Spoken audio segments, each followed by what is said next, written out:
Hello, welcome or welcome back. Today and all this week I am talking on the topic of enoughness, and today I wanted to share a really personal story of how I aligned to my infinite enoughness to create an outcome that was unbelievably perfect and magical.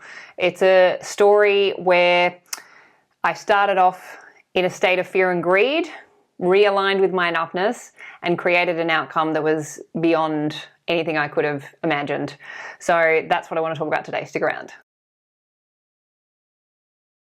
My name is Hedley Derenzie and I am a qualified life coach and author. And I'm super passionate about the amazing teachings of the law of assumption as originally taught by the great American mystic Neville Goddard. It is the stories that we tell that create our life. So if you want to change any part of your life, you need to start by changing the story first. And if you want to create the most amazing life, you need to know how to tell the most amazing stories. And that is where these teachings are gold. Since rediscovering them myself, I'm telling myself much better stories, and I want to help you to do the same. If you would like help with this, I am available for one-to-one coaching. I also have a free 21-day Set Yourself Up with the Ultimate Self-Concept course, which is the ultimate story that you need to be telling yourself. That's the foundational story. And I also am on Instagram if you want to connect there as well. All those details are in the box below, so check that out. Okay, let's get into it. Okay, so today and all this week we are talking on the topic of enoughness, and the reason that I wanted to do a full week of this is because the I'm not good enough story is so common and so pervasive. It's essentially the unworthiness story, which exists in most of us to some degree. And we don't even need to know where or how that story came into consciousness, other than it's in pretty much everyone. And the reason that is because the world is so governed by this concept of not enoughness, fear and greed. Essentially, capitalism is founded and continues to grow based on the concept of not enoughness. If you believe that you don't have enough, or if you believe that you're not enough, then you will experience not having enough. And if you don't have enough, then you need to go out and get more. And that requires spending money. So capitalism is founded on keeping you in the belief that you are not good enough. Because if you believe you're not good enough, you will experience not having enough. And then you will go out and you will buy more shit that you don't need, that will not fill that void. I'm sure you've experienced it. I know I have. And this is a story that I have been really working on revising and recreating in myself. And essentially all that is just realigning to your enoughness. It's not a big deal. All you do is just realign to the state of consciousness that you want to experience. So if you're experiencing in any area of your life this sense of not having enough, it's because you have the not good enoughness story running to some degree in consciousness. Most of us do. So it's not like, you're not weird or anything. It's nothing to blame yourself about or like give yourself a hard time. It's just like, oh, okay, right. I probably have that story running. So even if I don't know where it came from or exactly what the story is about, just accept that it's probably in there somewhere, and then realign to enoughness, because you can't change what you can't accept. So if you just accept that it's probably running in consciousness to some degree, then you can just realign to enoughness and you're on your way. And what will happen is certainly what I've experienced and what I'm about to share with you in my story is when you are realigned to this concept of enoughness, your reality will instantly reflect that back. So I want to share with you a very personal example of how I put this into practice. And the purpose of me sharing any personal story, I'm really not about getting on here and sharing personal stories if it wasn't for a purpose. And the purpose is always so that you can listen to this and apply it to yourself. So I want you to listen to this story and kind of turn it on yourself and see how this could be something that could be useful for you. Can you relate? How can you apply it to your life? Because stories are powerful. And I learn from stories, and I also share my stories so that you can better your life in some way. That's the whole purpose of sharing a story. It's not just to get on here and talk about myself. So this story I wanted to share because even though it is personal, I wanted to share it because it is so powerful. And if I can do it, anyone can do it. And of course you can do it because you're the star of your movie. So of course you can. So a couple of months ago, I made the very big decision to sell my apartment in Sydney.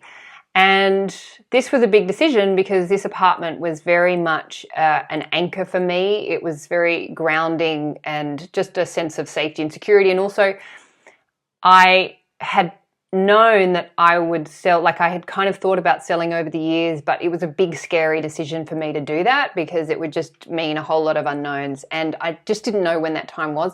And it was interesting when I rediscovered these teachings last year and really began working with them on a daily basis, I could feel myself building to the point where I was ready to sell my apartment. So I made that decision to sell. I knew I was ready to do it. I had the tools, I had the resources. We got the apartment ready to go. Once the apartment was on the market, that's when things really started to kind of get a bit crazy. So what happened? As soon as the apartment went to market, the fear and the greed kicks in really quick. So the real estate agent gives you a range of what they think your apartment's worth or what the market will pay for the apartment, and they give you the lowest and then the highest. And it's a pretty big range. And so I went into this process just with my heart set on the highest number. It was an absurd number for this apartment, but like that's what Sydney property market is. It's pretty absurd at the moment. Anyway, so I had my heart set, well, my mind set on the highest number. And I went into this process with that number in mind. Now, what was interesting, as the process got started, the market, the interest in my apartment came in a lot lower than what the real estate agents had predicted. So here I am way high at the top. The markets come in at the very lower than the lowest range the real estate agent had offered. And it immediately kicked in my fear because I'm selling to buy into a similar market. So even though the fear kicked in, I knew I had the tools to work with it. So I actually started creating the I Am Enough meditation affirmation track to help me through this process. So I started recording that and playing around with the music and just working on it every day. And because I'm playing around and creating this track, I'm having to go back and replay it all the time because I've got to get the tempo right and I've got to, it's a learning process. I've never done this before. So I'm learning as I go. So I had to play it a number of times and go through it. As I started applying this principle of I am enough, the price of the market started to come up. Then on the second week the second inspection, we had absolutely no interest. Now, this is an apartment in a prime area within Sydney, and there's a lot of demand for this particular area in Sydney. So this did not make sense. And also I'd put a lot of time and money into my apartment, so it looked fantastic. I was very proud of it.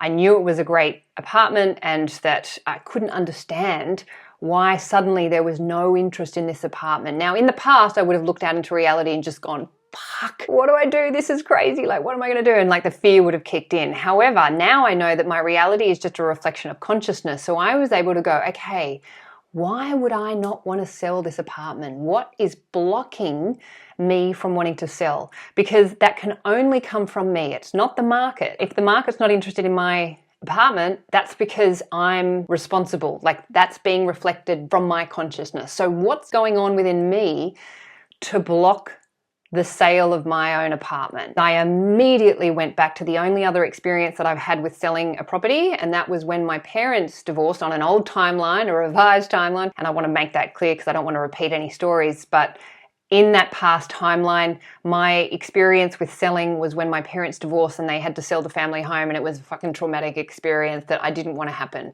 So I did not want to sell that home and I did not want to go through that process. So that was my experience of selling, and that was really interesting because as that came up through this process, I quickly revised that story.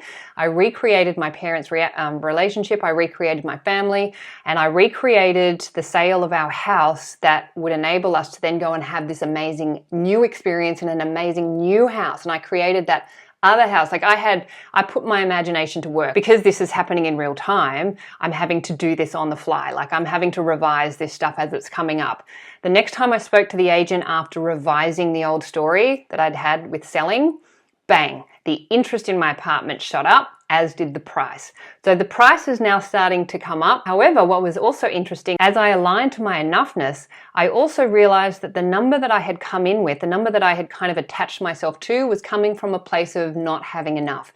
The number was too high. It was ridiculous. Like it was not a fair number for my apartment. It was too high and it was coming from a place of fear. And once I reconnected to my enoughness, the number that I felt called to, like I felt was right, was actually a lot lower. There was a range that I was working with, and that felt right to work within that range. However, the buyers were still not quite coming to the party. They were still lower than the range. But by now I had aligned with my enoughness. I could feel there was enough, that I was enough, and that this whole process was enough. And I knew that they would come up. I didn't know how, so there was still a little bit of fear, but I actually kept using my meditation CD or my track. So I kept playing that. I was still working on it as this process was going, and it was happening really quickly. Like, it was on the market for a week and a half. I just kept going on with this enoughness. And then what was really interesting was I had a chat with the agent, and he came in and said, this is the last number that the buyers were going to offer. That was it. But it was still lower than what I had been prepared to go. And so I said, I'm just not sure. And the agent said, that's okay, I'll try and go back and get them to up it just a little bit. So he got off the phone, and I went back and did my meditation on the I am enough. And as I was in the meditation, I just thought, it's enough. It's enough. Don't lose this because you're trying to like scramble for a little bit more. So I sent him a text and said, I'll take the offer. It's a great offer. However, what was interesting was he didn't get the text that I had sent. So when he called me back, the number that he got could not have been more perfect. Like, it could not have been more perfect. Not a dollar over or under. And that was the point that I want to say with this. When you align with enoughness, there is absolute perfection in your reality. You will get exactly what you need, nothing less, nothing more. I get chills as I say that. We get so governed by the fear and the greed. Both of them come from a place of not having enough, not feeling like we're enough, not being enough. And it leads us into all these kind of different difficult avenues. For me, I realized it was absolutely enough. It was fair for what the apartment was, and it was perfect for the buyers. And also the real estate agent came out well as well. So it was a phenomenally fair process, and it was absolutely perfect in the result. And actually on the morning, this happened yesterday, and yesterday morning before all this happened, I actually woke up and it was feeling very transactional, and I just said, I need to feel the magic in this. I need for there to be magic for me to know that this is right. And boom, the magic that occurred, the result that we got in the way that it came about, and the number, which was so meaningful, it just could not have been choreographed. Like, it was magic. And that is why I wanted to share this story, because when you work with these teachings and apply them in real time to your own life, it does feel like a dream. Like, as you change within, your reality then shifts. It was like when I revised my story of what it was to sell a property, all of a sudden the interest in my apartment shot up and the numbers shot up, and it was like, okay, wow, we're on. Like, the energy moved. It was amazing, and it was so quick. Like, this doesn't have to take a long time because you're working with yourself, with your consciousness in real time. So that's all I wanted to share with you. Check out that meditation affirmation track that I have recorded and uploaded. It helped me to create this phenomenal experience in my own life. I've been listening to it every day actually, and it just helps ground me into this like enoughness, this state of enoughness. This has been a bit of a long video, but I feel like it's a really important story because this story of enoughness is so critical to you having the best possible life that you can possibly create for yourself, because you are enough. You really are. Like, you are so enough, and you have enough, and there is always enough. And when you know that, I swear, like, life is good. Please remember, you are the creators of your reality. You are the superstar of your show. You are the producer, the writer, the director, and the actor in your movie. What you assume to be true will be so. So assume the best for you and assume the best for everyone in your movie too, and you will have the most phenomenal life. This is my wish for you. Thank you for listening. Please feel free to share, like, and comment on this video. And if you'd like to subscribe to my channel, I would love to have you. Thanks. I'll see you next time. Bye.